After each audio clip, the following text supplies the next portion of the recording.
bloody book. Here, you put me in this situation, Clive. You can bloody well get me out of it. I need a hand with a recipe. Are you sure it's me you're looking for? I'm not much of a cook. I'm all the cook will be needing, thank you very much. What I want from you is a little of your time, right? Oh, and perhaps your sword. You remember Ivan's stew, right? Well, despite the look of the thing, and that awful stench, people wolf it down. So I thought I'd try making one of these supposed masterpieces myself. Had a peek at the book and gave it a go, but, well... It wasn't as straightforward as you'd hoped. Ivan had the same problem. Yeah, but this is my blooming kitchen, and I will not be outdone. So if you don't want to be seen as playing favourites, I suggest you lend me a hand. I've never been one to play favourites, Molly. And I would be only too happy to lend you a hand. So, what's on the menu this time? A fried mortress of skyworm. That's one heck of a name, innit? Recipe seemed easy enough to an old hand like myself. Thought I'd followed it to a T. Only, turns out skyworm livers and drake's mint are not what I thought they were. At least I hope they're not, given the rancid mess they made. Ivan said the recipes in the culinary pilgrimage date back centuries. Who's to say the ingredients even exist anymore? Wow, that's a question for a scholar, wouldn't you say? Perhaps you know of one? Kindly old fella who haunts the shelves, maybe? Fine. I'll go and speak to Harpocrates. Perhaps he'll know something. And if he does, I'll see if I can find your ingredients for you. You do that. Lest we forget, you've got a reputation to uphold.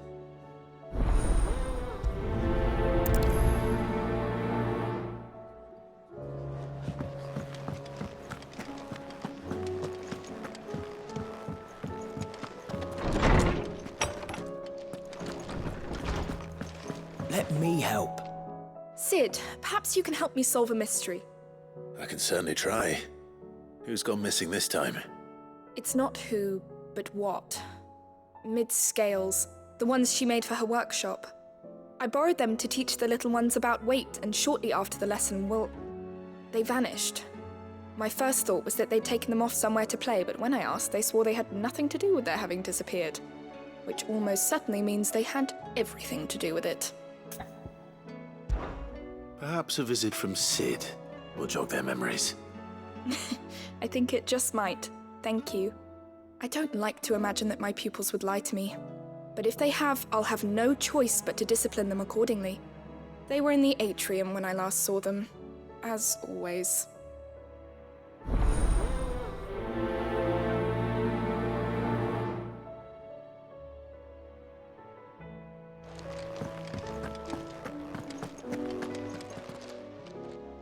Lawsman Harpocrates, I've come to pick your brain if you don't mind. It's about the book you lent Ivan. Ah, Valisthea, A Culinary Pilgrimage, a classic. One of my favorites, in fact. The young man did a wonderful job with the Chance's stew.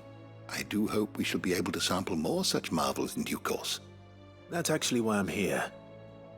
I don't suppose you know where I might find skyworm livers and drake's mint. Ah. So the fabled Sandbrequois delicacy is next on the menu. Delightful. The descriptions of fried mortress never fail to make my mouth water. Now, skyworm is a somewhat antiquated name for the wyvern, their ground livers being the paste from which the mortress is made. Dragon livers. How very Sandbrequois. One would have thought the disciples of Bahamut would have a touch more reverence for their icon's brethren, but apparently not. I believe the specific dragon the recipe demands is the blueback wyvern, said to be the very color of the sea beside which it resides. So we know where to look for our liver. But what about the drake's mint? Saint's bonnet in contemporary parlance, a herb which grows along the North Reach coast. I gather that one can locate the cheerful yellow flowers by their heady scent alone, so I'm sure you'll have no trouble finding them. I may add that people once believed game was best served with the flora that sustained it in life, in which regard fried mortress of skyworm is undoubtedly a typical dish of the time. Meaning that if I find one, I find the other. To Northreach, then. Best of luck, Clive. And Do save me a bite once the dish is complete.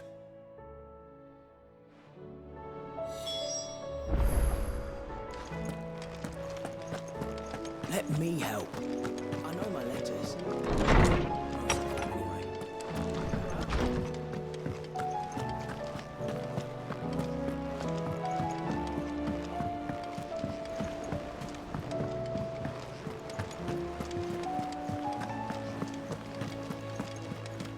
Cole said it was an army of Akashi. What will happen to How are we supposed to do our duty when the hills are crawling with a cat?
There were ghosts at the gates, not Daisy.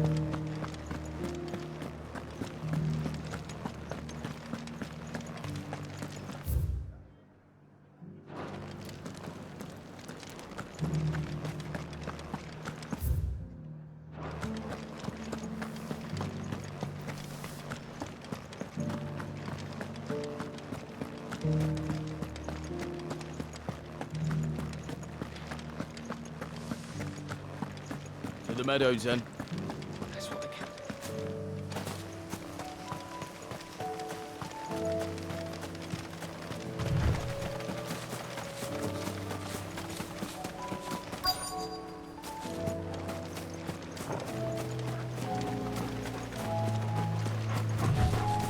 Hippocrates said I should be able to find what I'm looking for somewhere nearby. Bright blue dragons and bright yellow flowers. Should be easy enough to spot.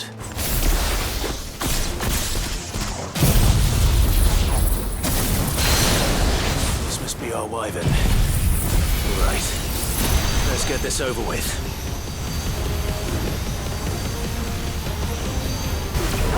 Kill! Nice try.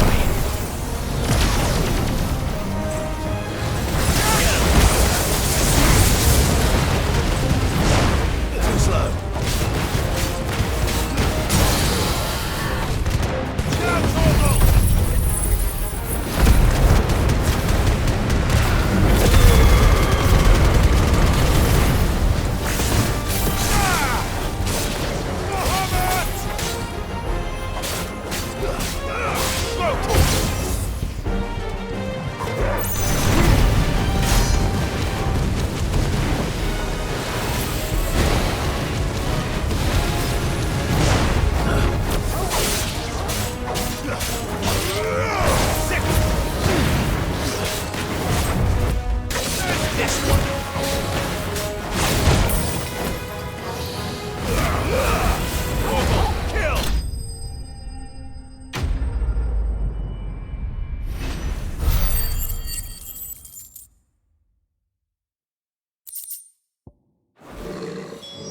That's the wyvern's liver.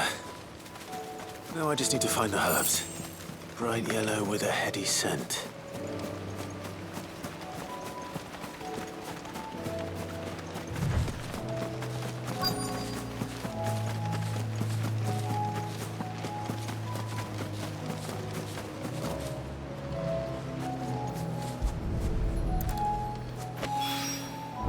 I think that's everything Molly needs to resurrect her recipe.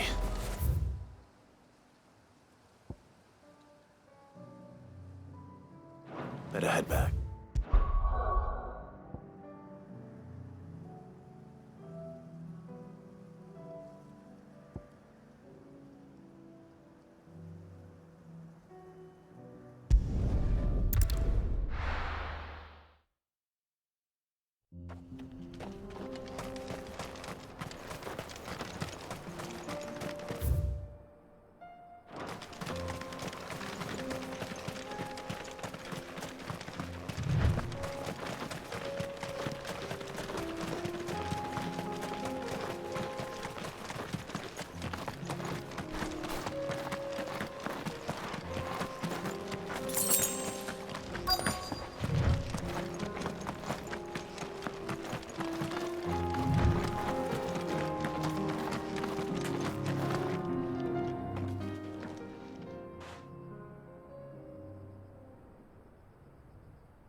Excuse me. What do you want? The baker sent me to find you. I am a sorry, selfish sod, aren't I? Certainly not a baker. Master must rue the day he took me in.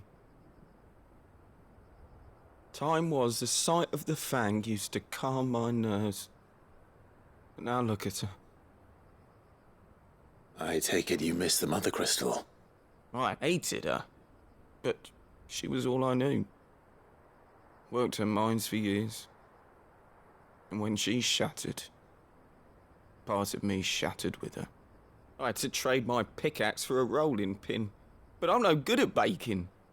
Every loaf I touch collapses. My bread's as hollow as I am. She was the only thing that could fill the hole inside me. Oh, I loved her, damn it. But now she's gone. She's never coming back. What am I supposed to do? I ask her. How does a shell of a man learn to live again?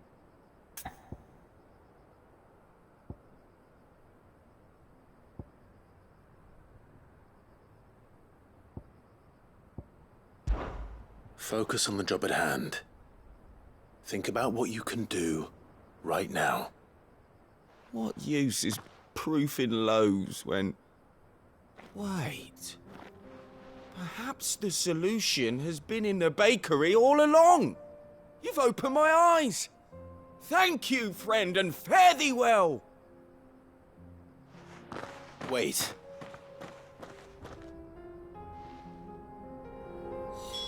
Suppose you won't be needing an escort then.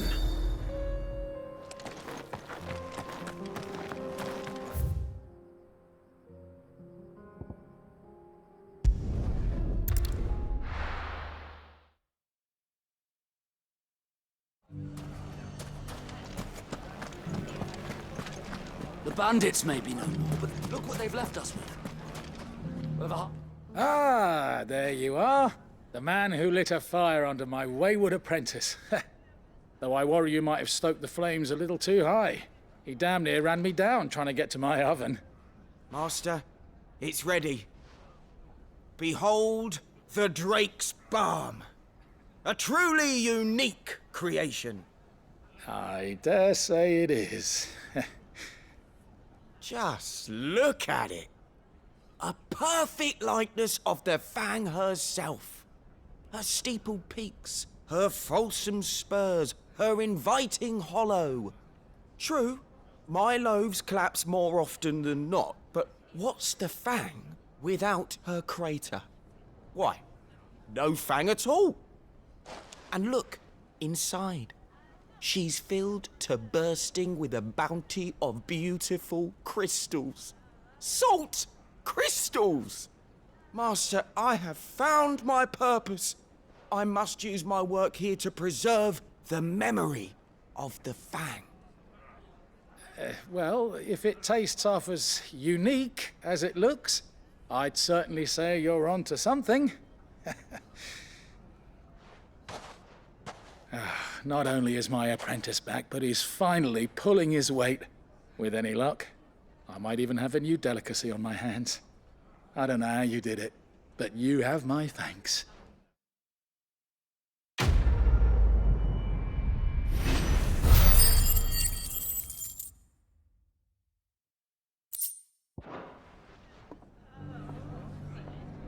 Now, Dusan, I know you're keen, but do...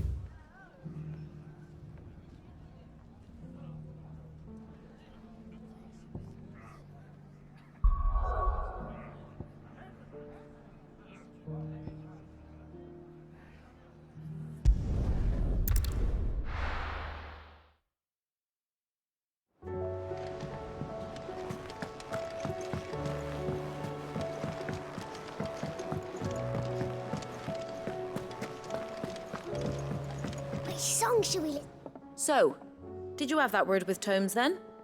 I did, and he was as helpful as ever. He told me exactly where to look, in fact.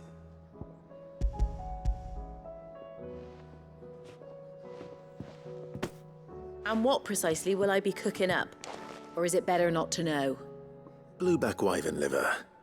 And, a herb known as Saint's Bonnet. Ah, wyvern livers, was it? Well, at least it weren't actual worms, I suppose. Now then, you stay right where you are. I've got some cooking to do. Let's hope these grand old chefs of yore knew what they were on about.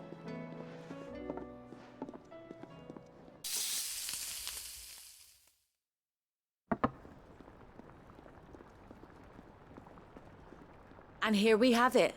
Fried mortress of skyworm. Ivan's offered to make sure it's fit for consumption. Well, I say offered. He as good as begged. And rightly so. Is there any higher honor than partaking in a slice of culinary history?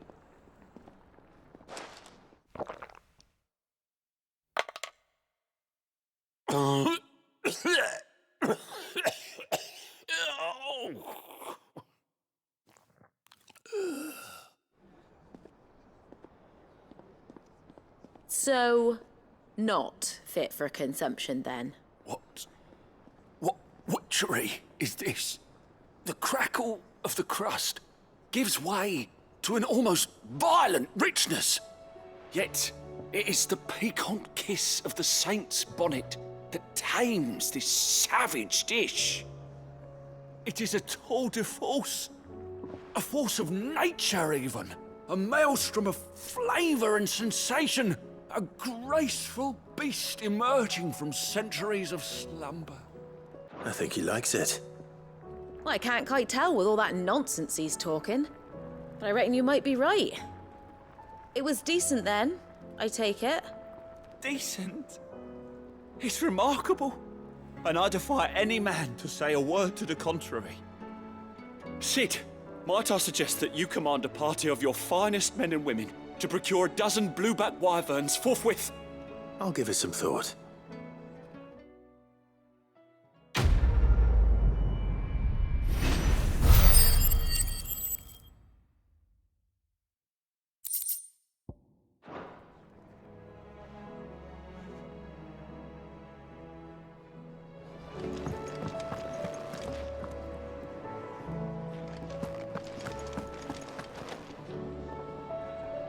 If it's knowledge you seek, we've tomes of plenty to guide you in your search.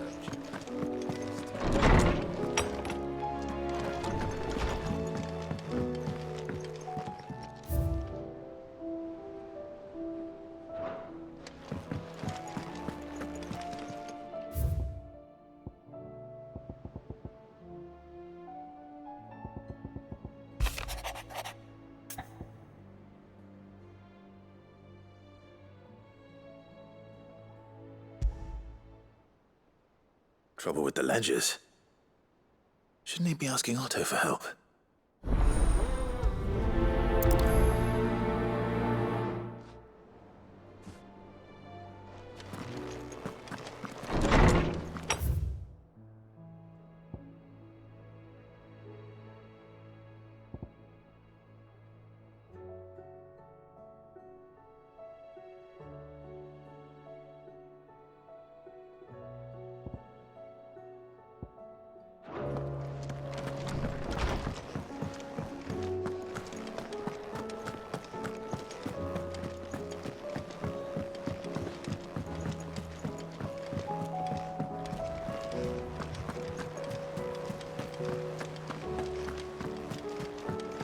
said it was an army of Akashic.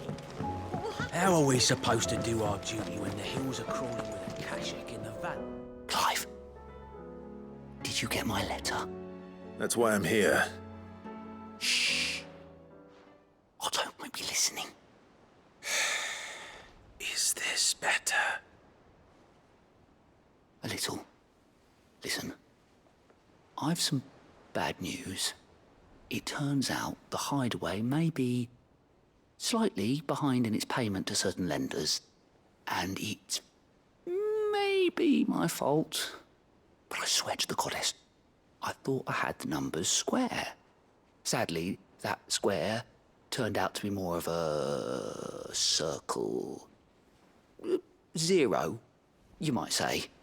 I can straighten it out, I swear, but it's gonna take some time, and I'm gonna need help keeping it from Otto. Bit late for that, I'd say. There you are! What a surprise! So let me get this straight. You forget to pay our lenders what they're due, and instead of coming straight to me, you get Clive to come to you. And I hope he'll dig you out of the hole you've dug for yourself. Clive, the man in charge of the place you've been cheerfully trying to bankrupt. And you thought this was a cunning plan. Why? Well, who needs paying? Oh, just Martha. And the dame. And, well, Lady Karen. But only 500 talents. We owe 3 of our most trusted friends 5 million gil. Each. 5 million each. They lent us the bulk of the money we used to rebuild the hideaway, you see, and, well, I must have made some sort of oversight.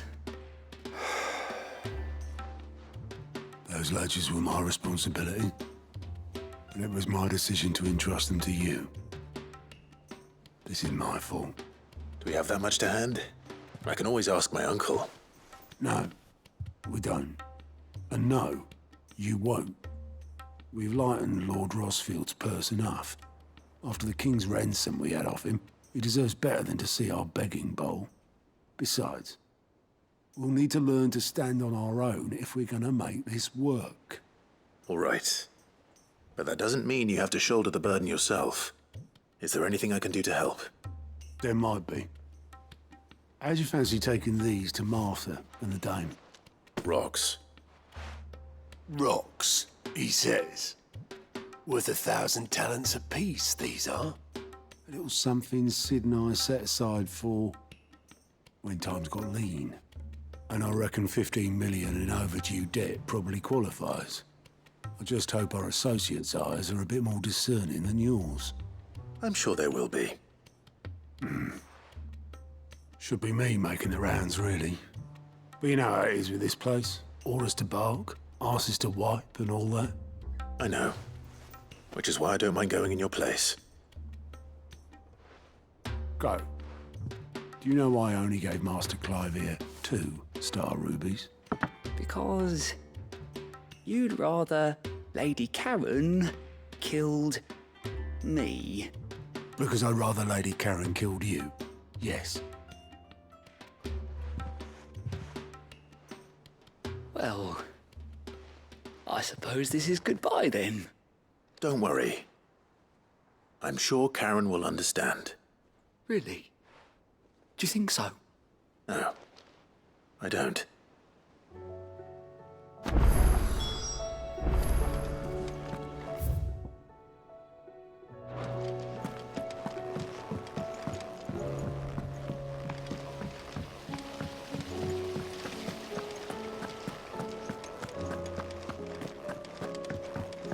If Amber and the Lazarus are gone, then... What do you reckon we should do?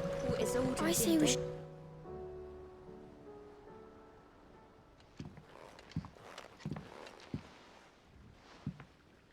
Sid! Hard at your studies, I see. And what is that? It's not a set of scales, is it? No. Of course it isn't. Well, not anymore, it's not. Oh! And just how long hasn't it been one? We're sorry. But we didn't break them. We dismembered them. Just like Miss Mididol showed us.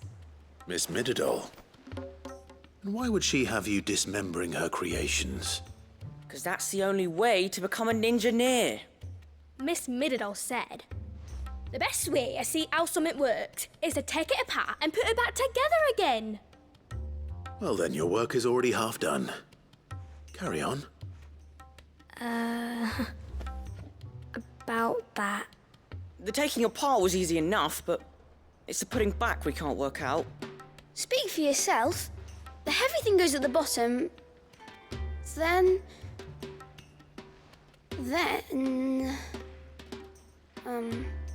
You three need to learn to take responsibility for your actions. So let's have a look at these parts with fresh eyes, shall we?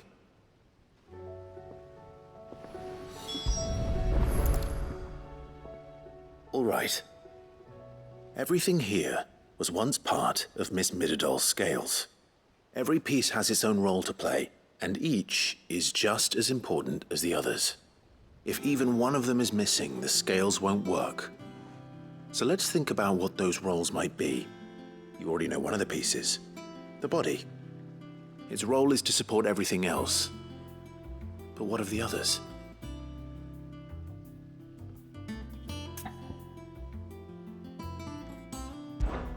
This is called the arm. Why do you suppose that is? It doesn't look much like an arm. You're right. It looks more like a wing. Like a chocobo wing! You've ridden a chocobo before, haven't you, Sid? Will you teach me to ride one day? I'll think about it. Now, what do arms do? Hold things. So wait, maybe this arm holds things too? Good thinking. You're on the right track.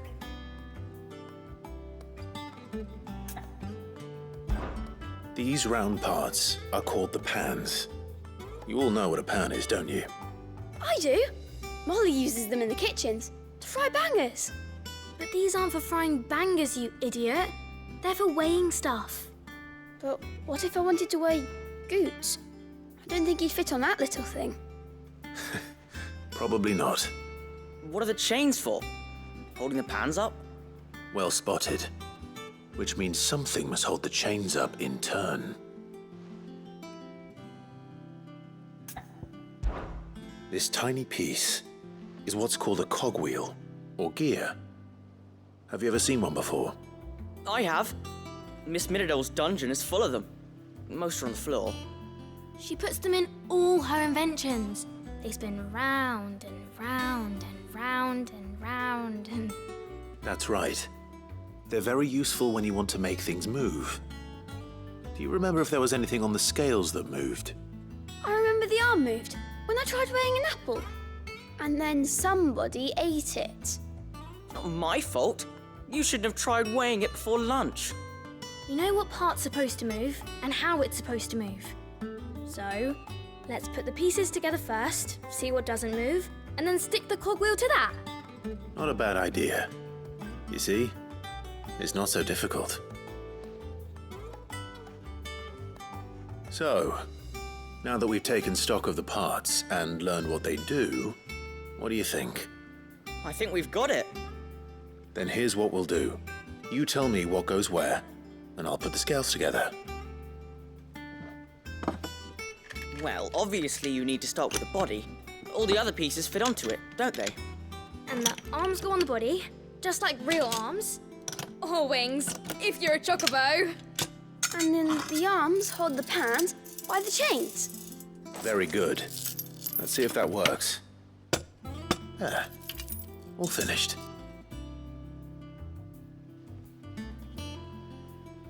Yes!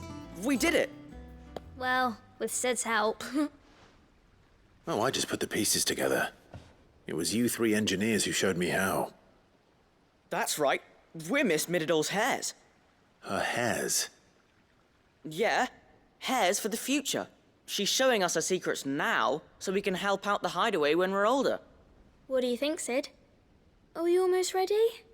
With a little more help from Miss Mididol and Miss Shirley, I'd say it won't be long at all. You hear that? It won't be long. Until then, though, do try to be honest with Miss Shirley.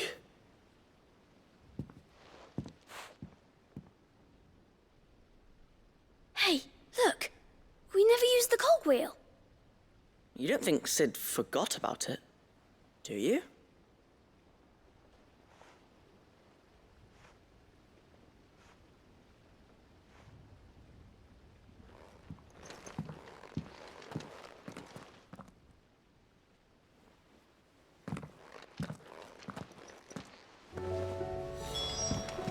If Amber and the Lazarus are gone, then...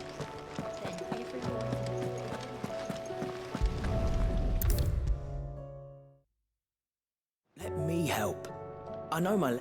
Well, did you solve the mystery? It was as you thought. The children had the scales, or the parts of them at least. They dismantled them to see how they worked.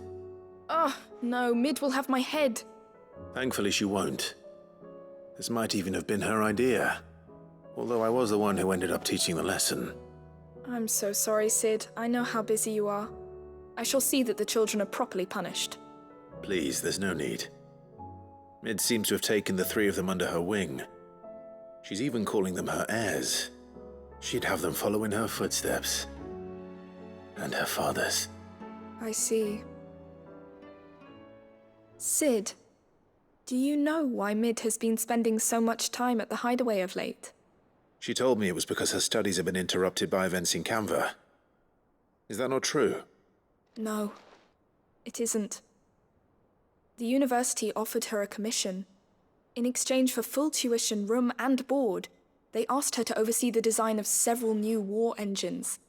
To anyone else it would be an opportunity, but to Mid, who lost both her parents to war, it was a bitter pill. One she was none too keen to swallow. But that should come as no surprise. She's only ever cared about bringing people hope.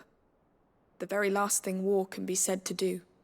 Which explains her heirs. She's working to give them a better life. And so should I. What's the odd engineering lesson? Oh, you've given them far more than that. And I'm sure they're very grateful.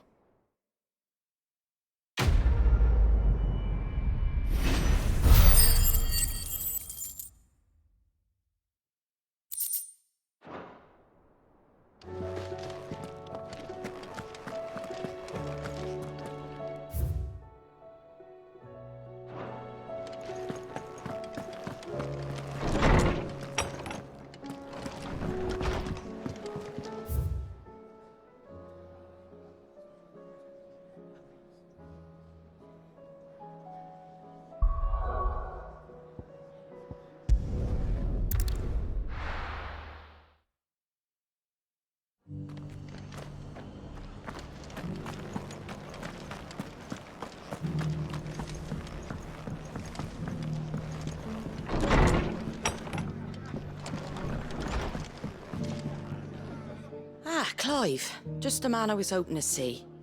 Oh? And why is that? You remember how some of Sir Wade's guardians took up residence here after the Akashic attacked? Well, now the rest have come to join him. Seems their barracks in the Lazarus have been lost to an ether flood. Now, I don't mind having a few more brave boys around to keep them animals at bay. I ain't daft after all. But we ain't got nowhere for 'em to bed down. Poor buggers are having to make do with haylofts and chocobo pens. I'd build 'em a new barracks here if I could. But where would I put 'em? There just ain't enough room up here on the rock. Which leaves us in a bit of a pickle. The people we're counting on to keep us safe are living like beggars.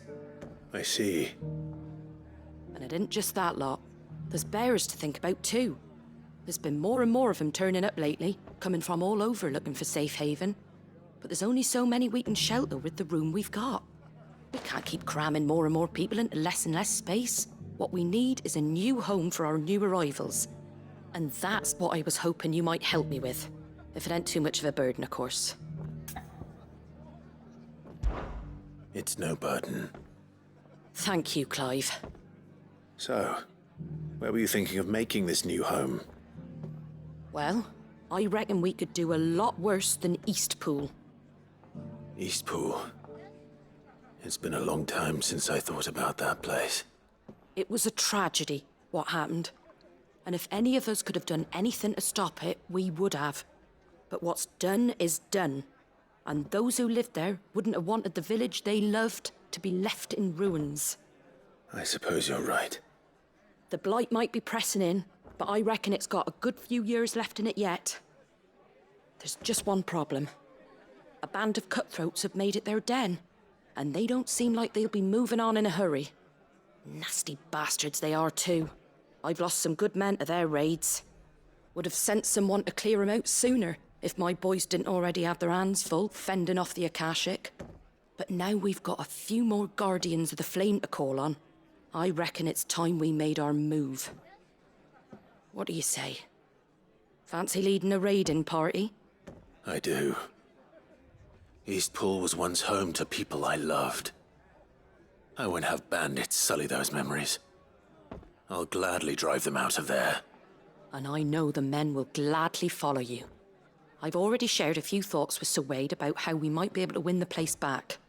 And I dare say he's got some ideas of his own too. Why don't you go and talk to him? Of course.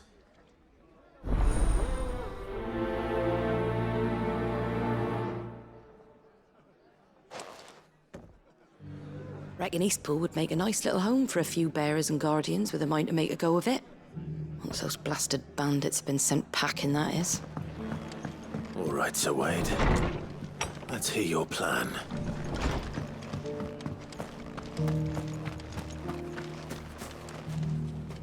Sir Wade, it's good to see you well. And you, Lord Rossfield. And you. I spoke with Martha. She tells me you have plans to free Eastpool and make it your own.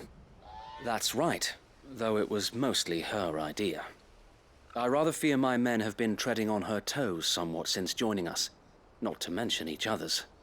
And then there are the bearers, men and women who found the courage to flee their masters and sought refuge here. We need somewhere to settle them, and I can think of worse places than Eastpool. As can I. Which is why I agreed to help you win it back. That's very kind of you. I'd be most grateful if you would. With you beside us, we shall soon send that rabble of rogues running for the hills.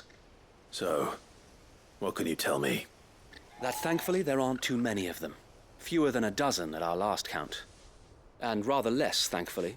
The road that leads there will more than likely still be crawling with Akashic. A small force would suffice to clear the village, but if the Akashic were to follow them in, that force could end up trapped between a rock and a very hard place indeed. I'll head into Eastpool and deal with the bandits. You and the Guardians can stay outside the village and fend off any Akashic who come too close. Make sure I'm not taken unawares. I can't ask you to bear all that risk yourself, my lord. The Akashic are the bigger risk. I can handle a few bandits. Well, if you're sure, I shall summon my men at once. Shall I wait for you here? No need, my lord. You go on ahead. We'll be with you before long. All right.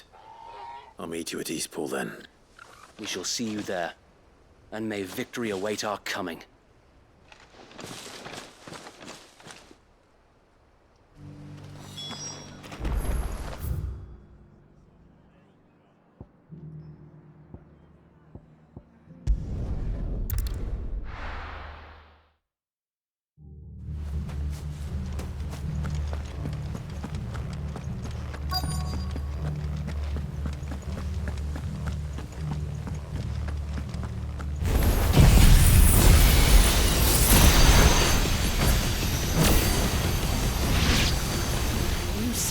Just walk in here, kill him. You will leave Eastpool now, or face the consequences.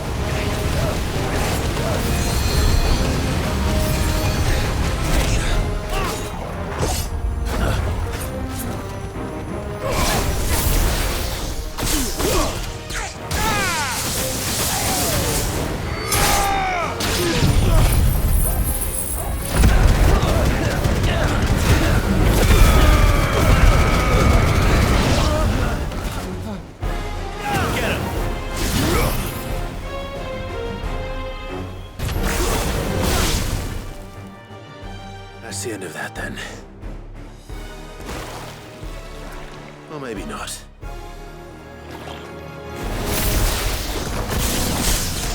What's that thing doing here?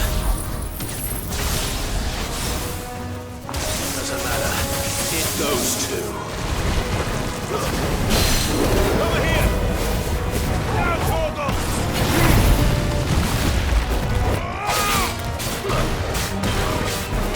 Too slow.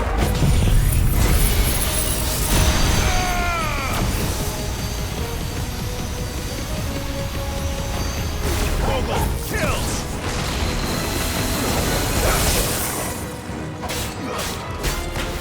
This one.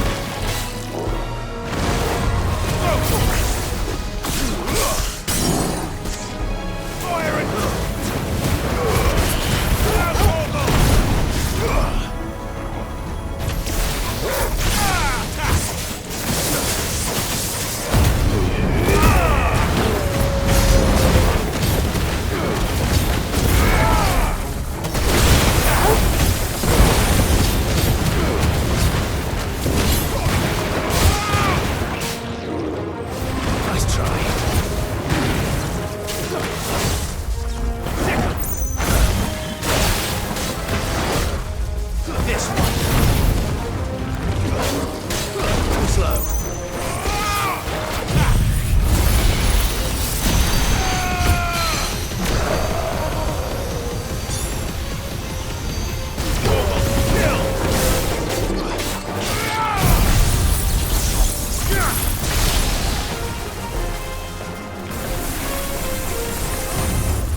Any more surprises? I'll take that as a no. Bravo. A magnificent display, my lord. You were watching. I thought you were keeping an eye out for a Kashik. We were. Put down more than a few on the road, then arrived just in time to see you slay that... whatever it was. Let's hope it was the last of its kind. Though I expect you and the Guardians will be up to the challenge should another appear. I would hope so, my lord. Your men will be bringing the bearers who'll be living here, I assume. It might be best to send word for them to come right away, before any other unsavory characters move in. Of course. I'll send orders for them to depart immediately. Leave it with me, my lord.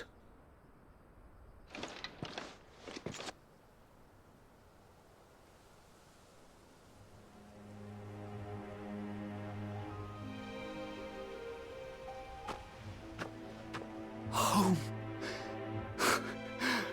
Without masters. No. We're the masters now. Our lives are our own at last. That's all of them, and not a single Akashek in sight. Now to begin the important work of rebuilding the place. It won't be easy, especially not after 5 years of beasts and blackguards having their wicked way with the place. The masonry might still be sturdy enough, but half the beams are rotted. Those that weren't lost in the fire or burned by the bandits, that is. It'll take a bit of elbow grease, but we'll see Eastpool rise again. Just you wait. So wait. Lady Hannah is buried here. If you don't mind, I'd like Oscar to join the rebuilding efforts. He should be a part of this. Of course. I couldn't agree more. I'll let Martha know that everyone arrived safely. If you need anything more, you have only to send a Stolas.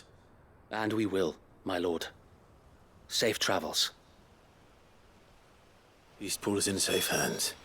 Time to go and tell Martha the good news.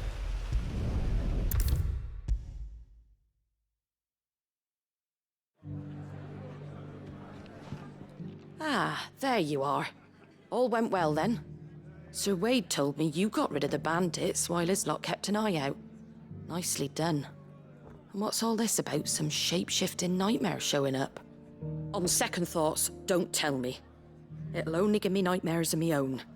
What matters is you did it, and now we can build our new village. I suppose it will be. What will you call it? What else? Eastpool. Sir Wade said it best. There's plenty bad happened to that place, but that don't undo the good that happened there. No need to throw the baby out with the bathwater. Did Wade say that? Well, something along those lines. Anyway, the poor souls might have made it to Eastpool, but their work ain't done yet. So the way I see it, neither is mine.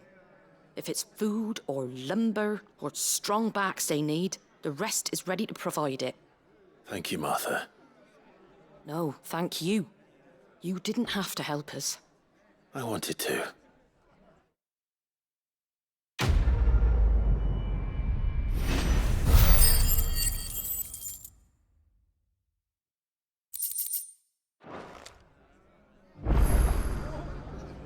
Clive, we weren't expecting you. I wasn't expecting to be here, but it seems we still owe you a considerable amount of coin for your help with our rebuilding efforts. And though I doubt it's what you were expecting, we were hoping you'd take this as payment.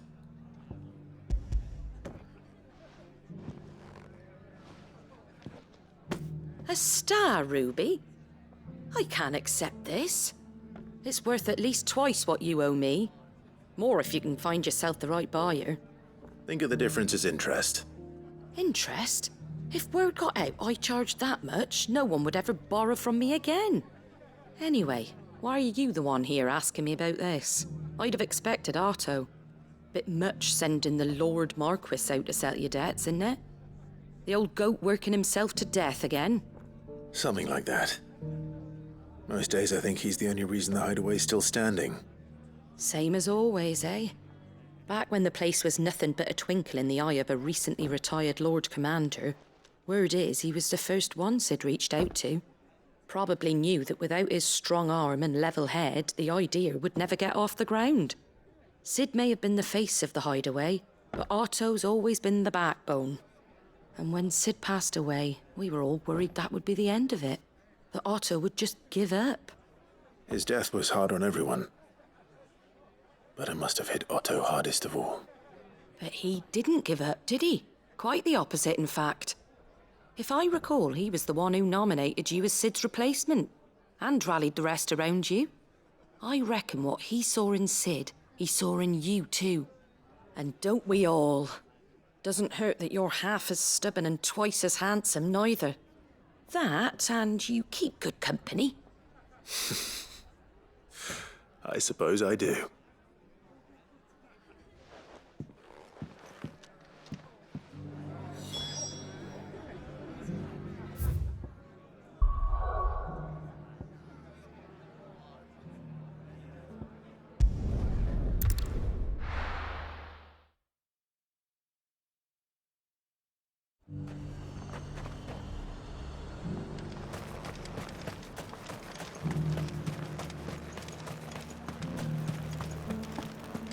There were ghosts at the gates not days ago.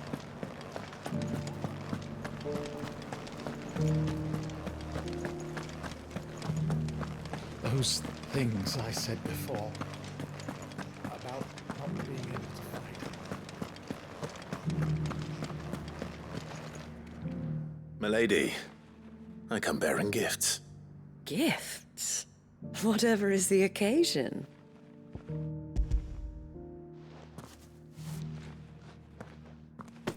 Oh my. Clive, you really have outdone yourself. Otto asked me to give it to you. To settle the hideaway's debt with the Veil. And to compensate you for the time it took us to do so. You disappoint me, Clive. I thought you might finally be warming to me.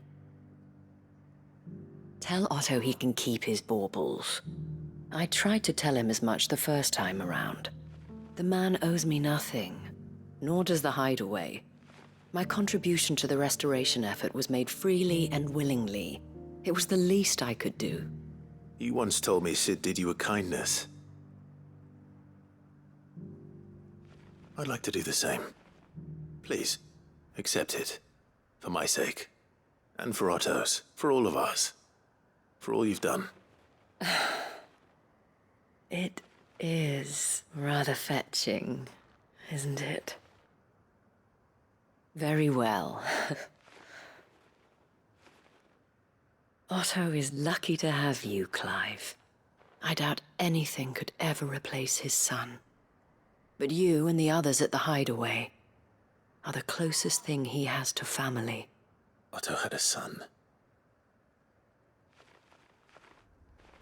Long ago, yes. Sid told me Otto lost him when he was just a boy, and blamed himself for not being able to stop it. I don't know how it happened, whether there was anything he could have done, but it was clear that it weighed heavily on him. I didn't know.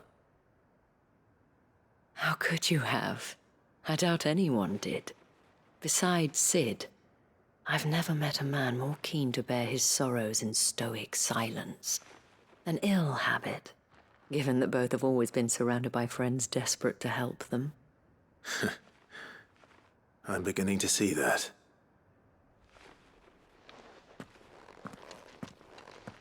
Go will want to know the stones were delivered, if he's still with us.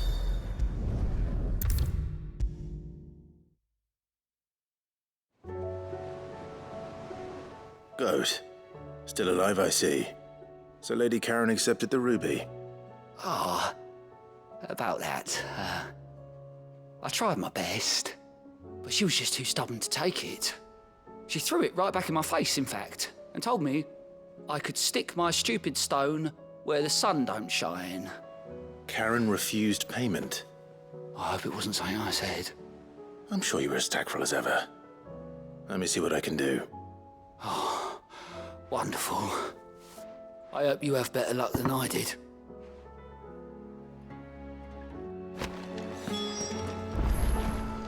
How are we supposed to do our duty when the hills are crawling with Akashic in them? Paul said it was an army of Akashic. What will happen to me and the others?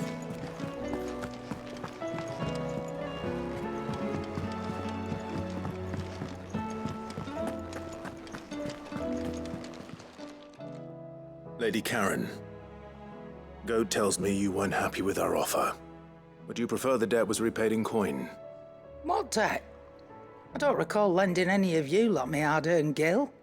I may have tossed a talent or two in the Hideaway's coffers, but those were donations, and you can hardly call it charity if you go asking for it back. Of course not. But one good turn deserves another. And our circumstances have changed. Surely you wouldn't shun the gratitude of a pauper who happened to have become a prince. Oh, so you're a prince now, are you? Fine. But I'm selling it and taking what I'm owed, then you're getting the rest whether you like it or not.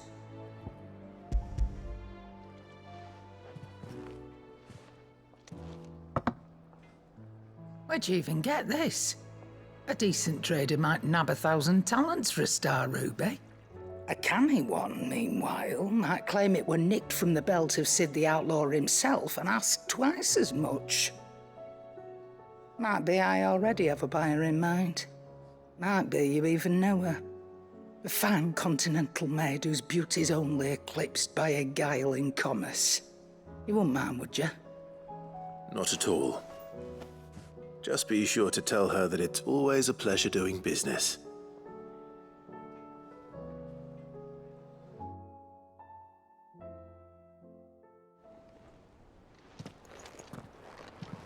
I hear you ended up delivering all 3 stones.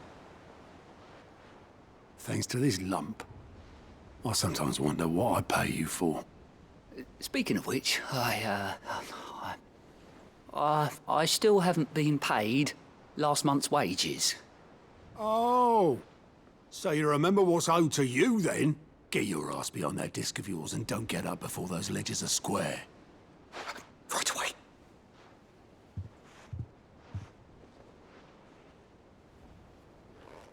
I've seen that before. You have, yeah. Plenty of times. It was the only goblet Sid ever used. Either out of habit, or because the filthy sod couldn't be bothered to find a clean one. I knew so little about him. Like most people. Martha and the Dame both seem to have fond memories of him.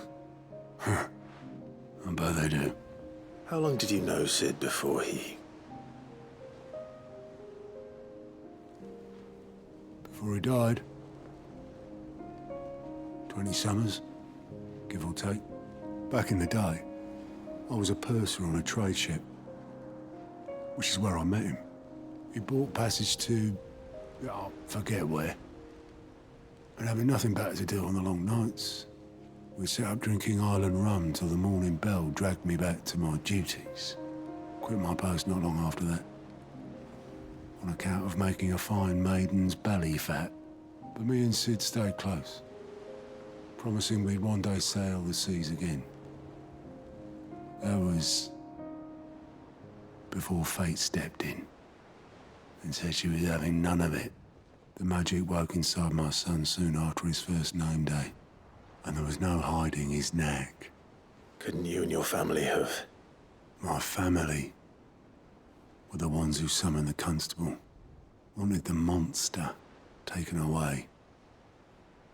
I couldn't turn my back on him, forget what I felt, and I couldn't for the life of me understand how they could. Luckily, Sid was of the same mind as me. It was him who stood beside me when all I wanted was to tear the whole world down. Him who cried for me when I had no tears left of my own. Him who swore he'd do everything he could to stop it from happening again. And he was true to his word, too. Left the Royal Army once and for all. His ranks, his ribbons, gone. Just like that. Threw away everything he had. All to right a wrong that no one else had the courage to face. I knew then I'd follow that man to the ends of the earth.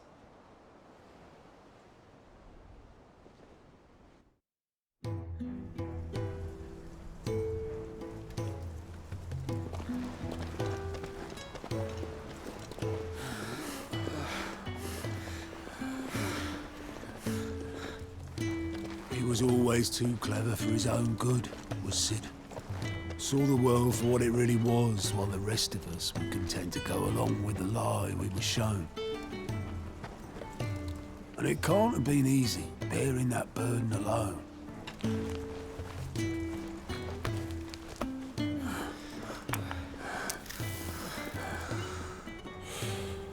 But he didn't let it stop him. He never lost faith in what he believed was right. And that gave us faith in him. Faith he'd steer us true. So I swore to myself that I'd always be right behind him, ready to catch the stubborn sod, if ever he should fall.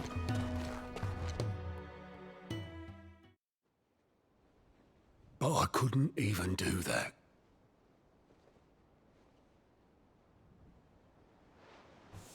Ignore me. Just the ramblings of a tired old man.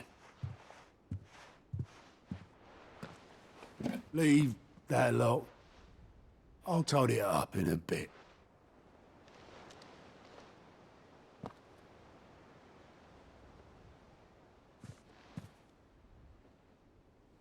This is Sid's handwriting.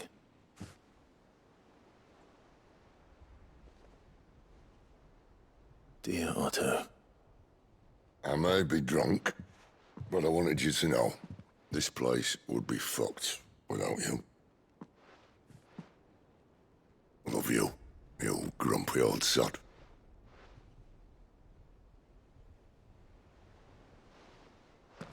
This note. Hmm? What about it? Sid was right. Without you, we'd all be lost.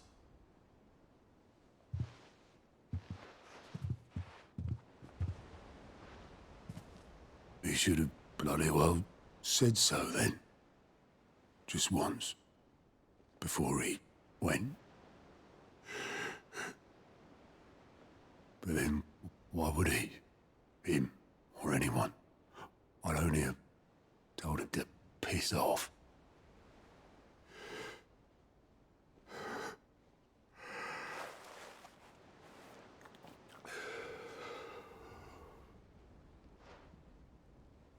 You're wrong, though.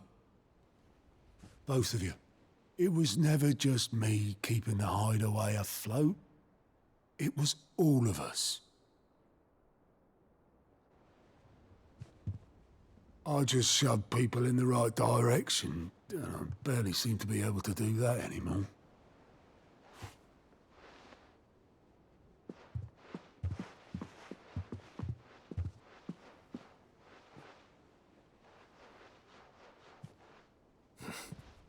Would you rather go at the helm? Well, maybe I've got a few more years left in me. I'm going to hold you to that, Otto.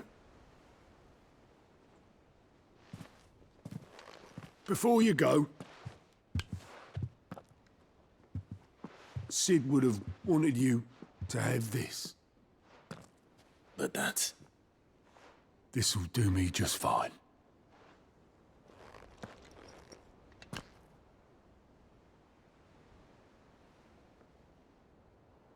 Thanks for the ray of sunshine. I'll see if I can't pay you back. Already have.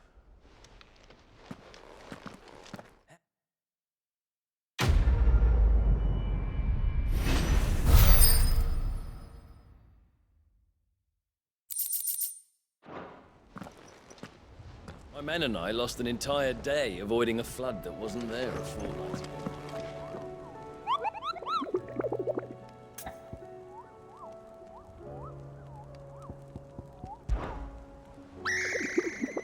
I don't think so.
Good day to you. If we've no crystals to keep the cats cold, The markets in Northreach are as bare as a newborn's arse. We won't be finding any weapons there.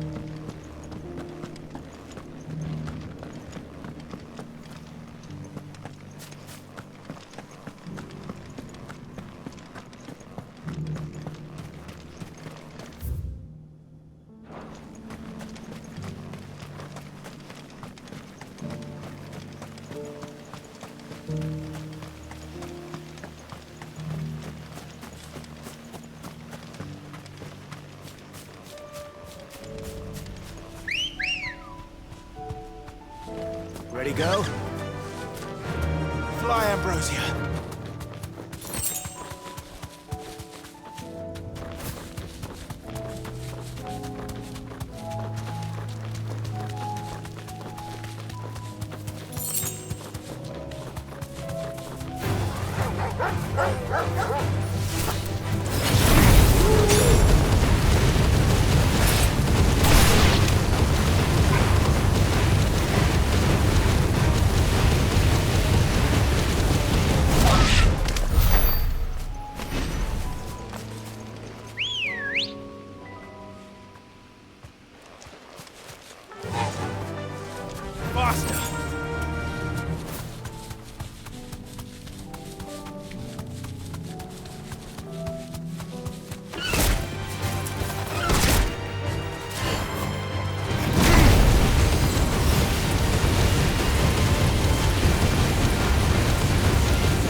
Let's go.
Griffins don't exactly make for easy prey. Let's hope our craftsman hasn't bitten off more than he can chew.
Something there, boy.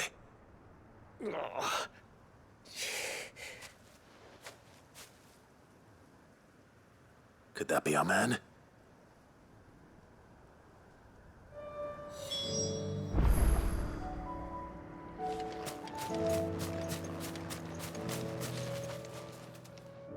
Are you all right? Dare say I'll survive. That griffin caught me before I could get an arrow off. Must have lost sight of me in the grass, though. I'd be dead if it hadn't. More likely than not. The name's Camille. I'm a lowly leather worker, if you couldn't tell by the smell of me.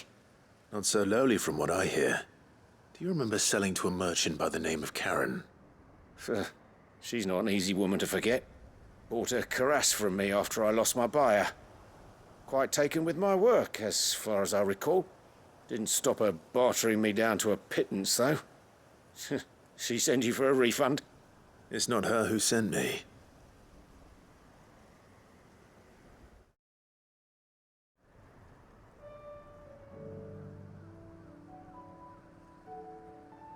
Well, consider me flattered. You should be. He's a master of his art, and not an easy man to impress. Blacksmiths are proud folk. It's a rare thing indeed for one to praise a glorified tanner. And I don't imagine an impressive swordsman like yourself would be getting your steel from any but the best. I'd dearly love to help a fellow craftsman, but...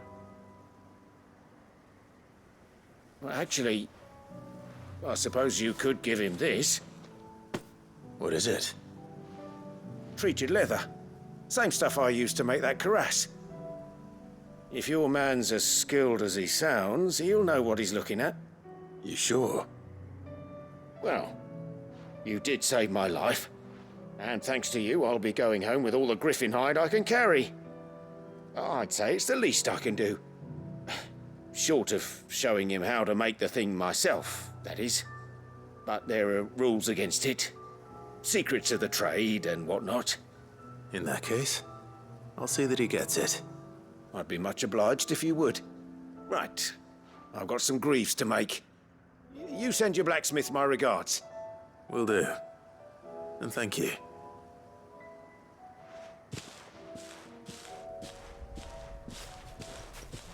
Hopefully this will sweeten Blackthorn's mood.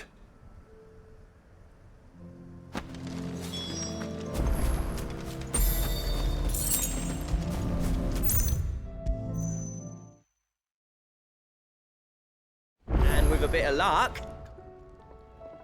How'd it go, Clive? Did you find him, or does the hunt continue? I found him. And he asked me to give you this, along with his regards.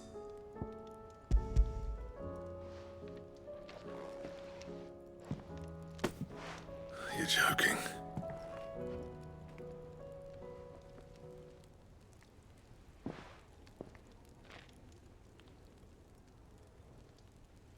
He said he wouldn't teach you how to work it, but that if you were as skilled as you sounded, you'd have no trouble understanding how it was done. So that's his secret. Crafty bastard. He's layered and cross-grained it. Good few times, too. No wonder it's tough. And that's no ordinary oil he's used to get that finish. Oh, this is fine work. Even finer than I thought. Yeah? I'll take your word for it. Just looks like leather to me. Still, I'm glad you're happy. Here, Clive. You didn't happen to catch the fella's name, did you? Camille, I believe. I thought as much. There ain't many leather workers in the realm daft enough to do their own hunting, see? And his name kept cropping up when I was asking around. Turns out he's from Tabor. And again, most leather workers are. But our friend Camille guards a long-held family secret, the details of which are the subject of some debate in the leather-working community. Then we better keep this close to our chests. Listen, sorry for putting the both of you to all that trouble. Should have kept my moaning to myself. Still, I'm glad you found him. This has cheered me right up. That was the idea. Clive's idea, anyway. He did most of the work. It's good to have you back, Blackthorn. Just don't expect me to go turning out work like this. There's a reason he does his own hunting. He knows exactly what hides to look for. And that's how he gets them to layer up so nicely. And don't get me started on how much oiling this leather would need. But I reckon I can make something about as good. Something a curse breaker will have no trouble caring for. Anyway, enough narrowing. I've got work to be getting on with.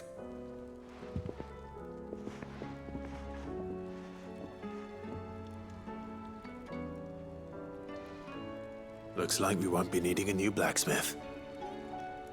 As if there was a better one out there. I wouldn't have been the same anyway. No one spins a yarn like old Blackthorn in his cups. Right, now that's sorted, I've got duties to attend to. Thanks, Clive. You've given me my mate back.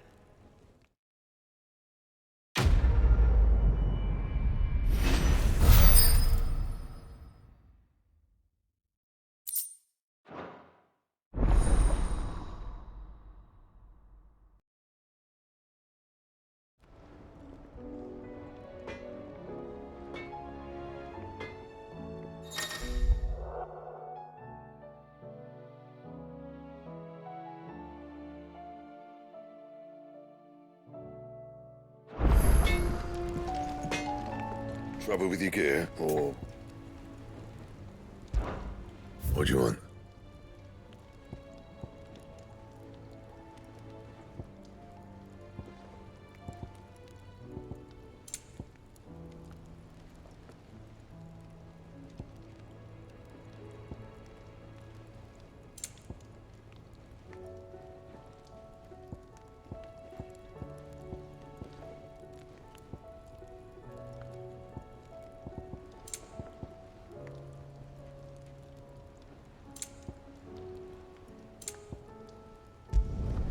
Should last you a good while.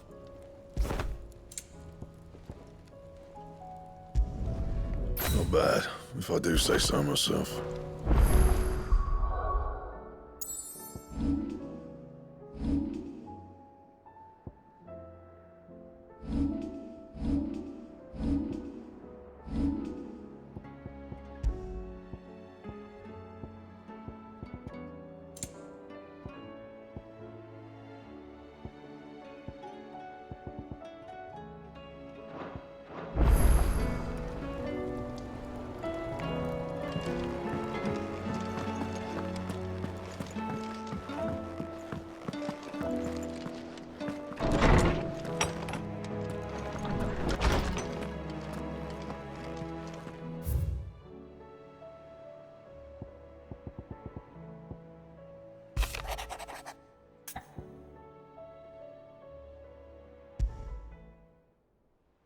What could be wrong with Torgor? He seemed well enough when I last saw him.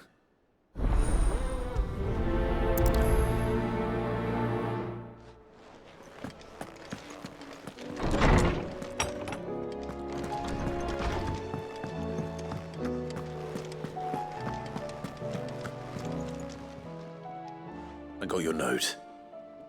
You think something's wrong with Torgor? So you can read. Congratulations. But I didn't say I were wrong with him. I said something weren't right. He's not been eating me treats. He used to love cracking the bones from Molly's boiled brown, but now he won't so much as look at them. Didn't like him. Which is why I'm of a mind that his mind's on something else. You've not been working him too hard, have you? No harder than usual. Is that it, boy? Do you need a rest?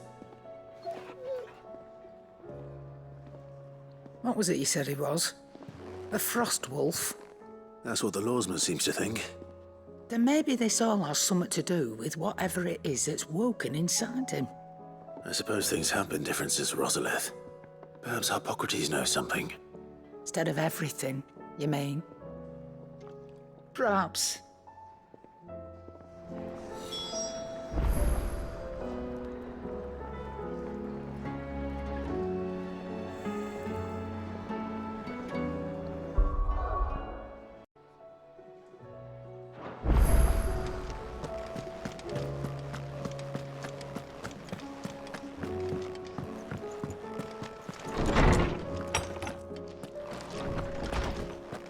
Let me help. I know my letters. Lawsman, I need to ask you about Torgal. Something's not right with him. He isn't ill, is he? I don't think so. But according to Lady Karen, he seems to have lost his appetite, which is certainly a new development. She says he's hardly been touching his bones of late, and she believes it may have something to do with what happened at Rosalith Castle. I rather think she might be right, though not about his appetite. All canids are instinctively inclined to crack open bones for the rich marrow that resides within, and I see no reason why a frost wolf should be any different. Accordingly, I suspect it is not a lack of appetite that afflicts Torgal, but a surfeit of it. If we assume that his newfound magics require additional nourishment to sustain, it may well be that the bones Lady Karen is accustomed to providing are no longer sufficient. Frostwolves, after all, habitually prey upon far larger animals, whose bones may yield altogether different nutrients. As to where one might find a suitable substitute, some antelopes that graze the meadows of eastern Rosaria have been known to grow to a size more than double that of their lesser cousins. I don't recall ever seeing any that large. And little wonder. The oldest and largest such creatures rarely leave the safety of the highlands for fear of predators. The last elder antelope sighting I recall hearing about took place near Cressida, and that was long before the village was abandoned. Even so, it seems like a good place to start. Good hunting, Clive.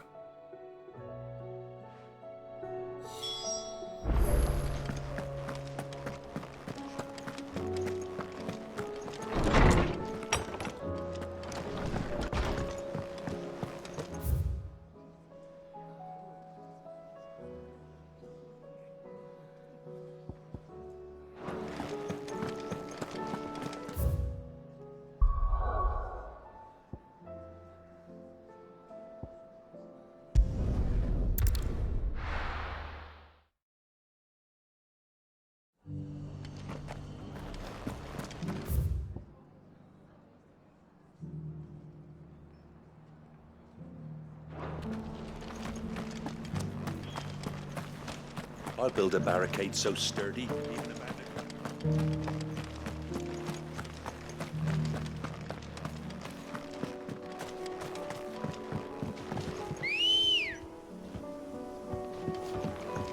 Ready, go? Yeah! Can hardly make out a blooming thing.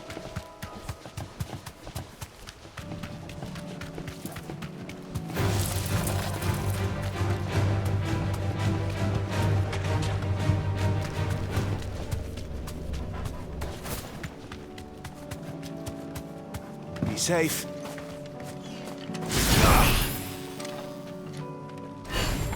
Time to fight.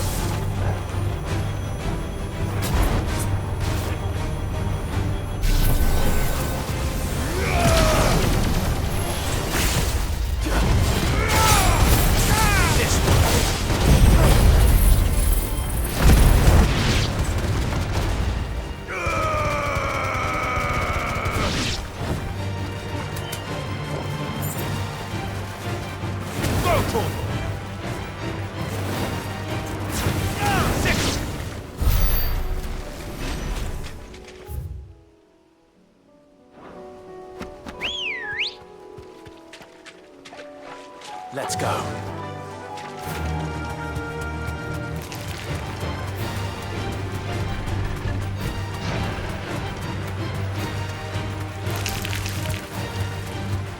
It's certainly quiet. If I were a giant antelope, you'd see my just the place.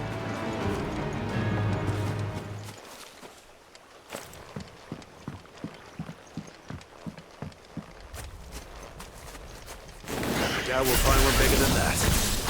You hungry, Torgal?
Will it be enough, I wonder?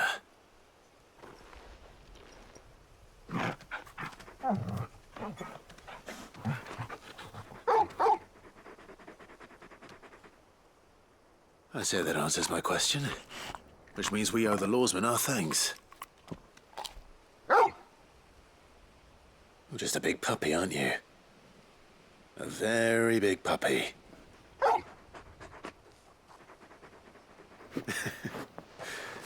You do know you can take that with you, Torgal.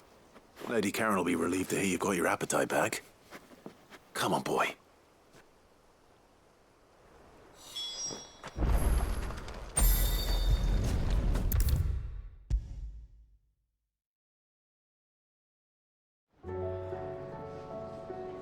I noticed you and Torgal had gone off somewhere. Take him for a walk, did you? You could say that.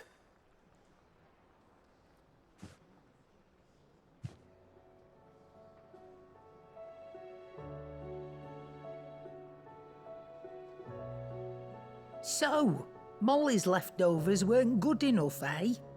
That'll teach me for treating you like you're still a pup. All right, no need to shout. Now we know what you're after, I can see about getting some in. Speaking of which, I brought one for later. Can I leave it with you?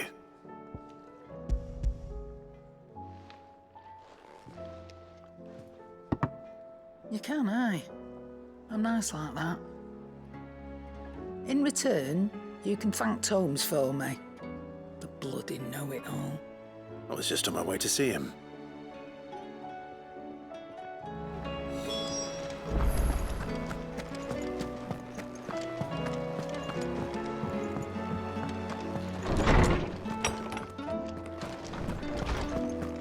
Let me help. I know my letters. Ah, Clive. Were you able to locate your quarry? We were indeed, lawsman. You pointed us in exactly the right direction. And Torgal's been a very happy hound ever since. Very good, very good. Lady Karen sends her thanks, by the way, for your part in solving the mystery. Ah. But that reminds me. After your last visit, I found myself pondering Torgal's talents. Do you recall our conversation concerning Lady Jill's role in Torgal's transformation? About how she somehow woke the power within him. Precisely that. A reasonable conclusion, I thought. But one which raised certain questions in my mind. You see, the Fenrir of legend served Shiva and Shiva alone. And while the powers attributed to him are certainly impressive, the records imply they are somewhat different in nature to those you described Torgal as having used. What are you suggesting? That Torgal may be the beneficiary of more than one icon's power. Consider that in addition to Lady Jill, he has served as a loyal companion to you, your brother, and even the late Cid. In short, the icons hitherto near at hand, or should I say at paw, have been diverse and plenty, and that number has only grown as the realm's dominance have fallen to your sword. One can but speculate as to how all of this has affected Torgal. He has seemed more fierce of late. And if I am not mistaken, he will grow fiercer still. We are fortunate indeed to be able to count him amongst our allies and not our adversaries. Oh, he's more than an ally. He's a friend.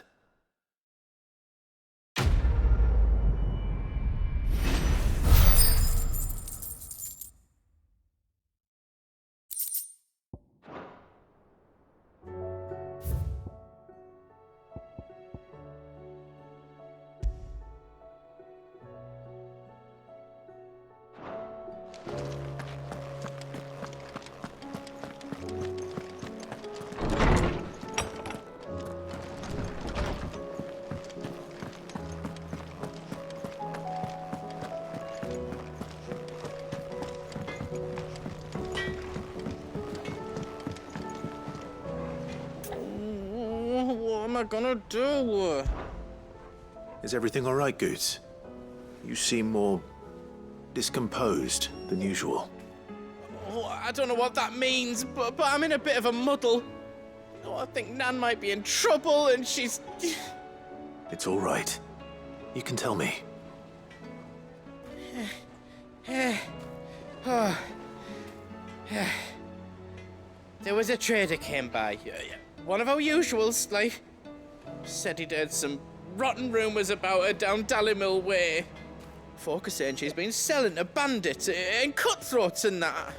I mean, she's fond of a chance to make a coin or two, aye, but she'd never do business with baddies.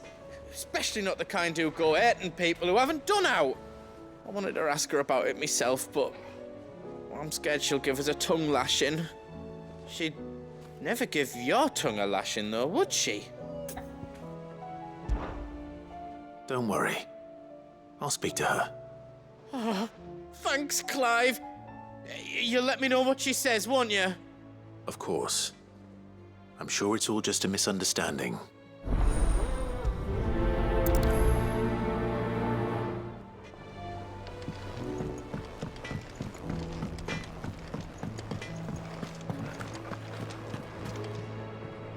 Lady Karen, how's business?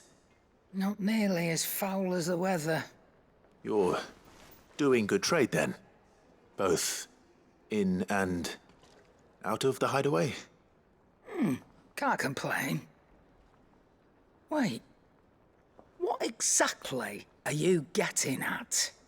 Not once in 5 long years do you pay my affairs half a care, but here you are today, raking me over the coals like a bloody popoto? Just asking. Out of interest. All right. I'm here because I was told that certain rumors have been circulating. About you selling weapons to brigands. Oh, are you? And who was it who knows me so well as to tell tales of my evil exploits? I didn't exactly hear firsthand. All I know is that someone in Dallimil has been spreading word to that effect. And what? You believe it? You think I'm profiting off the blood of innocents, do you?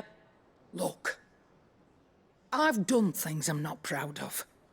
Might be there were a time when I turned a blind eye to the wretchedness of the world so I could line my pocket. But that woman is no more. And you'd know that if you'd ever paid the slightest bit of notice. You're right, Lady Karen. I apologize. It was wrong of me to doubt you. No, it was. Now, I reckon you've got better things to do than pointing your do-gooding finger at a poor old woman. Of course. Good day.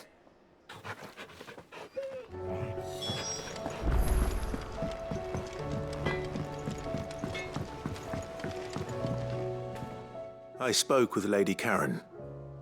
What did she say? That the rumors were unfounded, and that I was a fool for thinking they might hold any truth, along with some other things that made her feelings clear. And while it sounds like she may have done things she regretted in her past, she says those days are behind her. Oh, well, that's good. I knew Nan wasn't caught up in out bad. But why would people say she was? What did she ever do to them? It's not right. No, it's not. But people do things for all sorts of reasons. Perhaps we'll never know. Well, I'm going to find out. That trader, he said they were all talking about her in Dallimil. So that's where I'm going. I'll find someone who'll tell me, you'll see. Are you sure that's wise? Whoever's spreading these rumors means Karen ill. Oh, right. But that's why you'll be coming with me, isn't it, Clive? I suppose it is.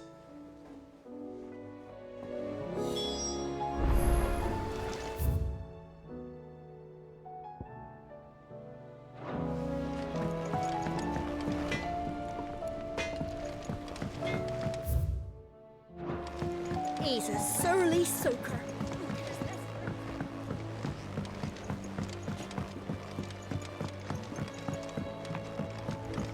Sid!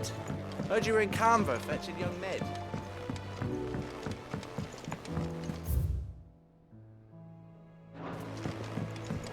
Miss Shirley, how can we learn to be clever like Miss Mididol? Do you think this ship will ever sail?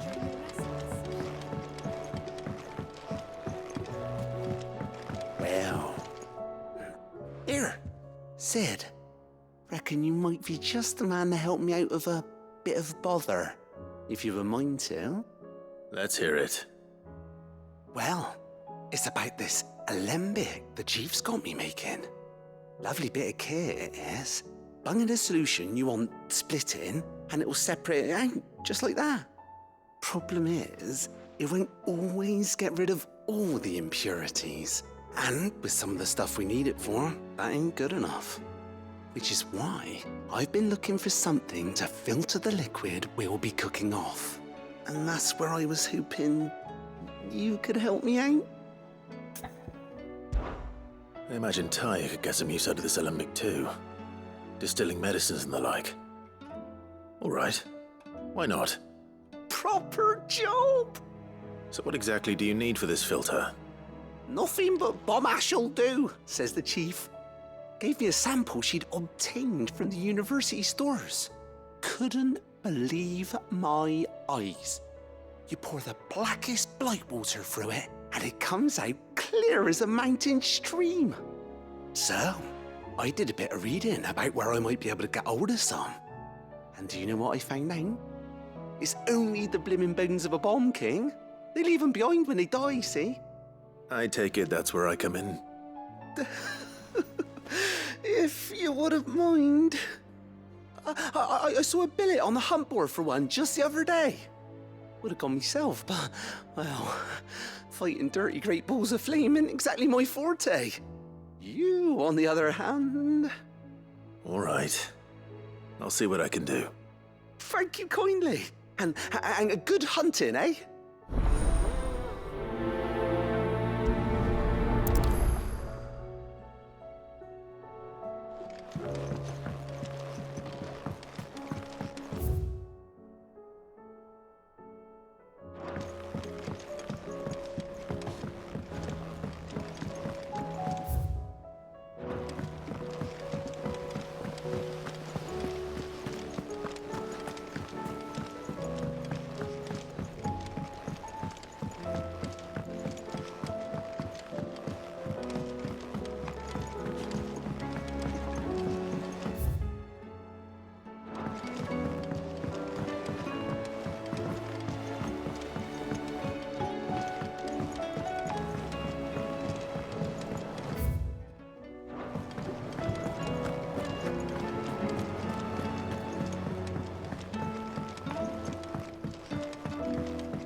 Sid, I know that when we came to the hideaway, we chose to let go of our past in order that we might focus on our future.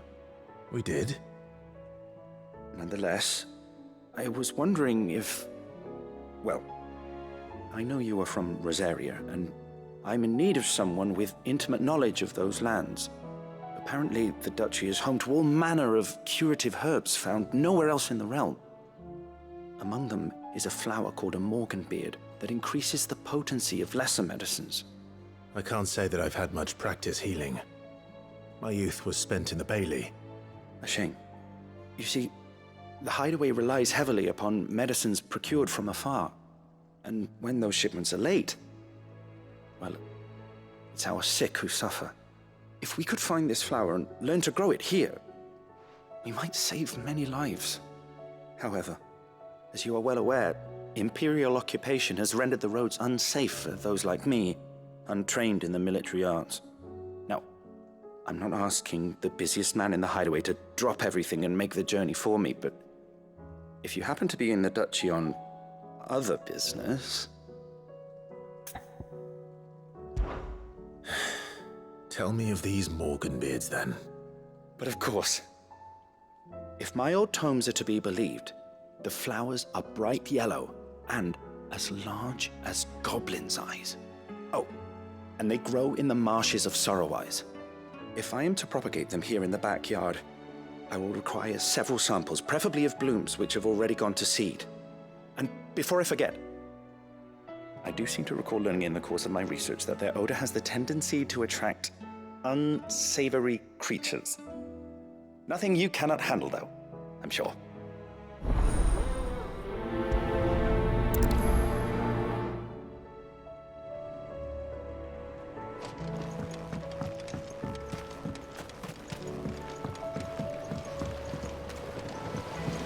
Won't be long now, Martel.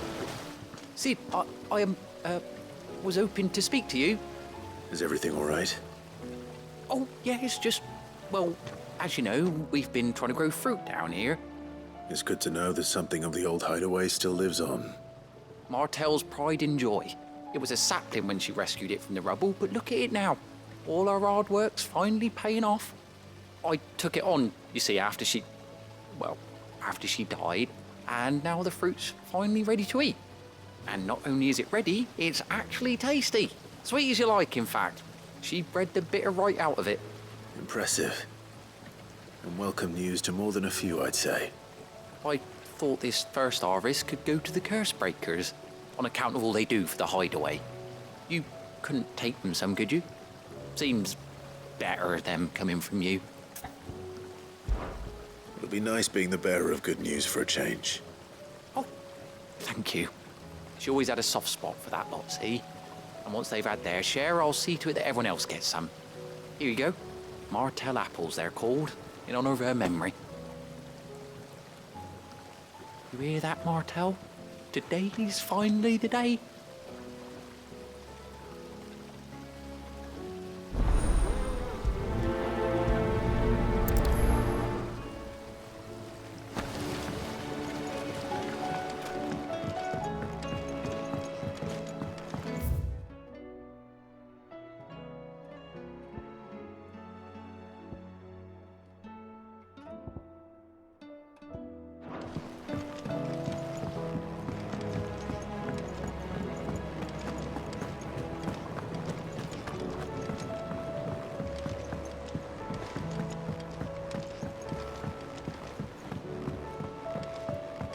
He's a surly soaker.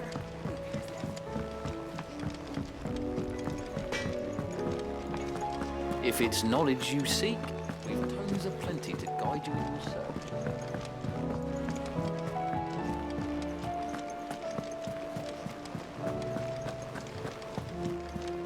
Cole said it was an army of Akashi. What will happen to me? You two look like you could use something to eat. Here, courtesy of Martel.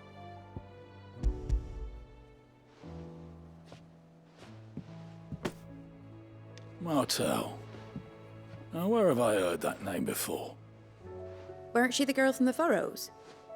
Course she was. An odd sort, that one. Loved plants more than people. Aye, and brave as a bane might.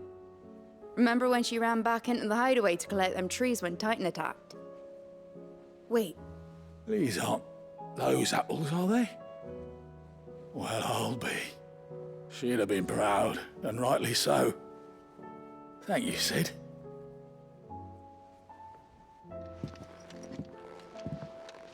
With a kashik in the valleys are full of ether.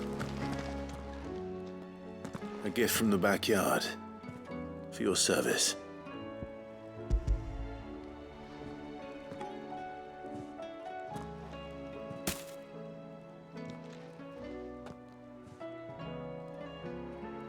Blimey, these take me back. I haven't seen a hideaway apple since. Old Sid was the only one who could stomach the things. He'd nab them right from the branch, made Martel livid. Not that anyone could stay mad at the man for long. That sounds like the Sid I knew, all right. Planning on keeping that lot to yourselves, were you? Hang on. These aren't Martels, are they?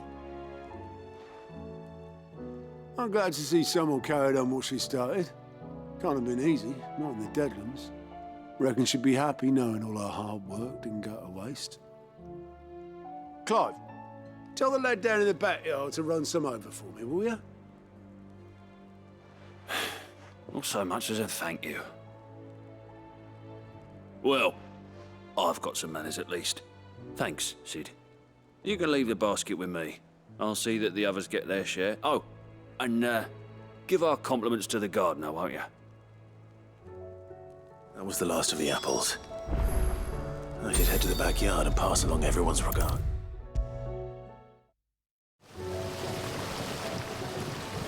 The Cursebreakers send their thanks. And their compliments. They were clearly very fond of Martel. They remembered her. After all these years. I suppose she was very kind, even to a tongue-tied lummox like me. You were one of the good ones, Martel. Why did you have to die? She put everything into her work. She wasn't going to rest until we had fruit sweet enough to enjoy. And now we do. When she died, I named a sapling after her. And now it's a full-grown tree. Martel lives on through the fruit it bears. And through you. Her dream would have died with her, had you not kept it alive. That's something to be proud of. I didn't do anything really, but thank you. You're kinder to me than I deserve. By the way, Otto's expecting some of your crop. And I wouldn't mind some of it either, if that's not too much to ask. Of course not. I'll see that you're both well provided for. They like your fruit, Martel. Isn't that wonderful? I'd say it's about time we planted you some siblings, don't you think?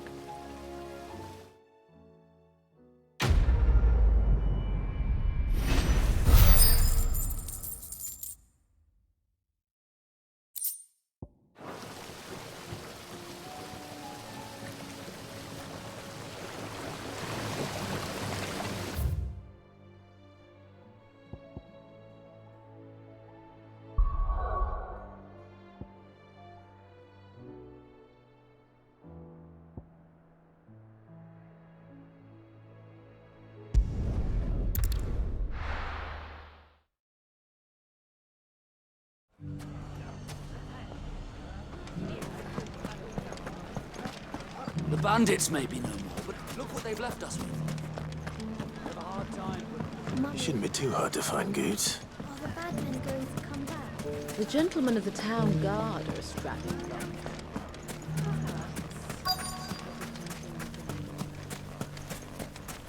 Could be I know something more. Clive, listen! I found someone who says he's heard the rumours about Nan. Have you? Go on. Tell him what you told me. All right. It's like I said.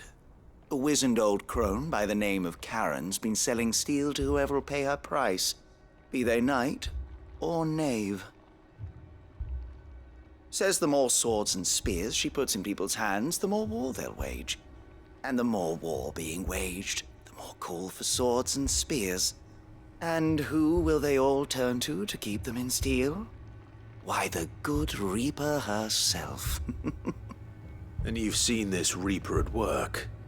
Aye, it just so happens I have. You'll find her right here plying her trade most days. Here in Delamil? Where exactly? She has a stall here in the market, but if you're not the patient type, you can probably find her at her storehouse on the edge of town. But it'd be a bolder man than me that braved that particular nest of vipers. Feeling bold, traveler? I hope so, for your sake. Now, if that's all, I have places to be. Sorry to have kept you. You don't think Nan's the Reaper, do you? Not unless she's discovered the secret of how to be in two places at once. Eh? What do you mean? Lady Karen hasn't left the hideaway in weeks. So who has been running this store he spoke of? Good question. I'll go and have a look. And I'll visit this storehouse on the edge of town. All right, but be careful, Clive. You too, Goots.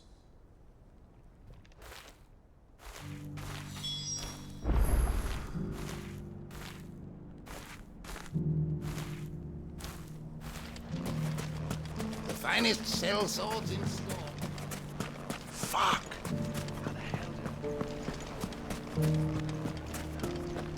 The gentlemen of the town guard are strapping from. What a mess.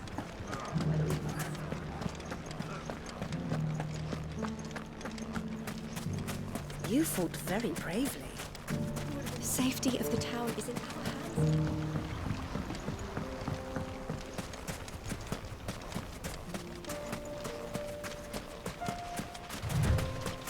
Time to brave the Viper's Nest.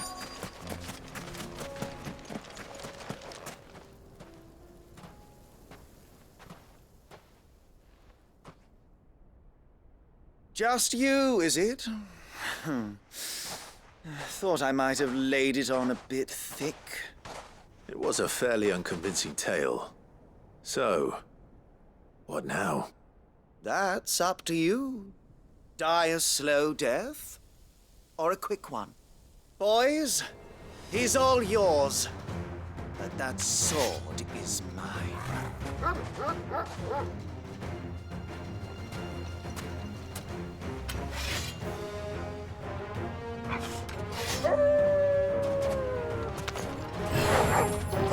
Leave now and we can pretend this didn't happen.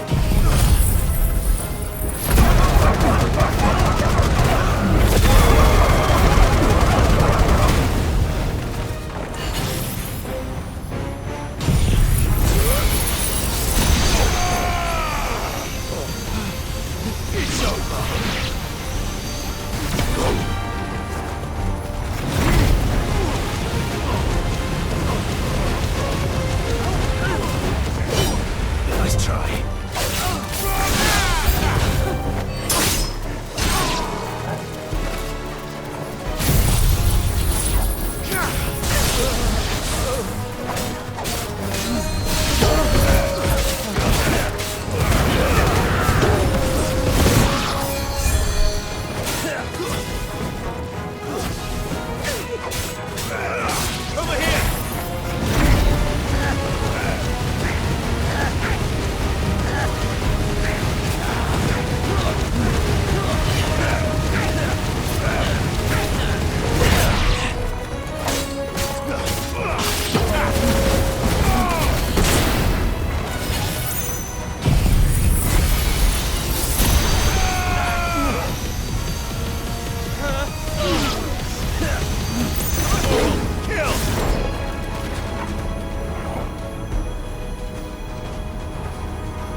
Oh, you've done it now.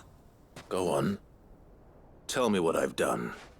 When the Borgwyn finds out you've killed his men, he'll have your head. He only wanted that bull of a manservant, the dim one always clinging to Karen's skirts. You weren't even supposed to be here. Who the hell are you anyway? What were you going to do to him? The Borgwyn wanted him to get to Karen. I was only supposed to point the lamp in the right direction once he arrived in Dalamil. But then you turned up. Well, go on then. If you're going to end me, end me. You're not worth the effort. Now be gone, before I change my mind. Fucking coward! I need to find Goots. Right now.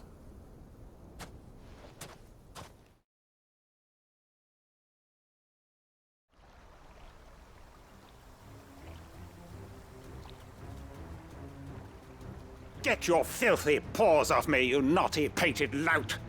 Stop calling me names! And stop spreading them horrible lies about Nan! Well, that will be easy enough. For they are not lies. Every last word is true.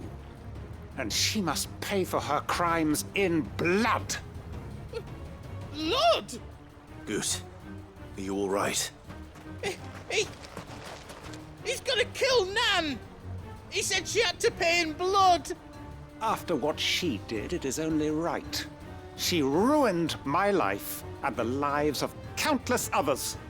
That loathsome harpy's very existence is a crime, and I will not allow it to continue. Goots, was it? I have no quarrel with you. Only with your employer. Run along now. You need not pay for her sins.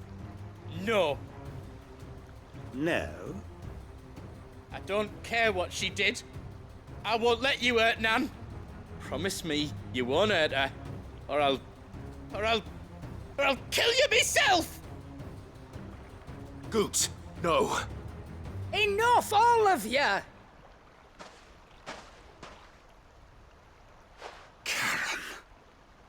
But how did you? You're a sight less clever than you think you are, the pair of you. Did you think I wouldn't notice the two of you slinking off together? Well, the whole thing got me thinking, who in Dalimil might bear me a grudge? And a certain snivelling shit I ran afoul of in my fairy years came to mind. Though it was just Bogan back then, wasn't it? I thought the years might have taught you some sense, but I see you're the same pants-pissing craven you've always been. What was it we called you? Wet legs? You bitch! Everything that happened, it was all your fault! And now you'll finally pay for what you did to me!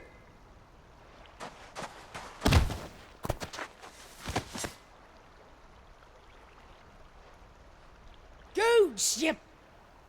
If you want a piece of Nan, you'll have to go through me. Fuck! You great galoot! Out of the way, I can handle this myself. So, wet legs, you remember what you told me when we last met? An eye for an eye. Wise words, Sam. Wise words. And now, it's time to collect.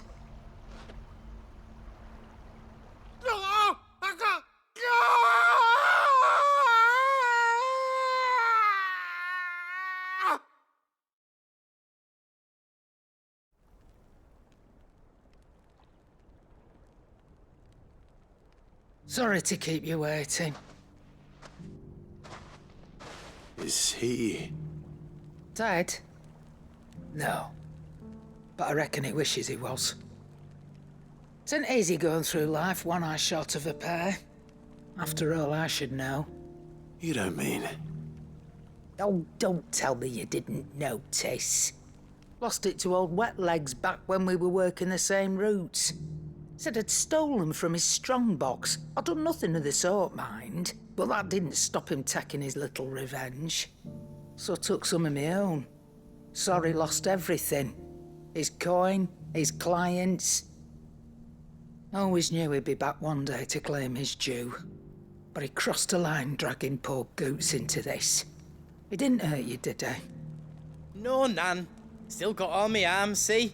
Legs too. But what if he comes back again? What if he does? First we take the other eye, then we work our way down. He'll learn his lesson soon enough. But something tells me the Wet Legs has learned it already. Right. Let's get you back to the hideaway. You've attracted quite enough attention already. Ta-ra, Clive. Remind me never to cross you, Karen.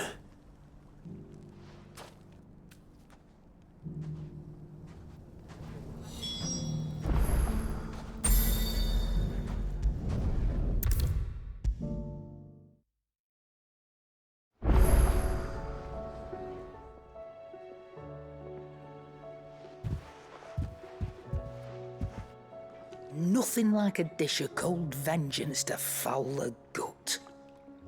I'm sorry, Nan. I didn't mean to make things worse. I just thought I had to protect you. Like you've protected me. Aye, well, someone had to. Your parents certainly didn't give a whit for your well-being. Reckon the both of us would be worse off if I'd not taken you on. You've always been me right eye, Goots. And I'd have you stay that way. So don't you dare go looking for trouble again. Well, I will. If you ever need help, I'll do it again and again, and you can't stop me. Why, you big lump. Fine. Play the hero if it makes you happy. Thanks, Nan. I won't let you down. There's nothing he wouldn't do for you. That's as maybe.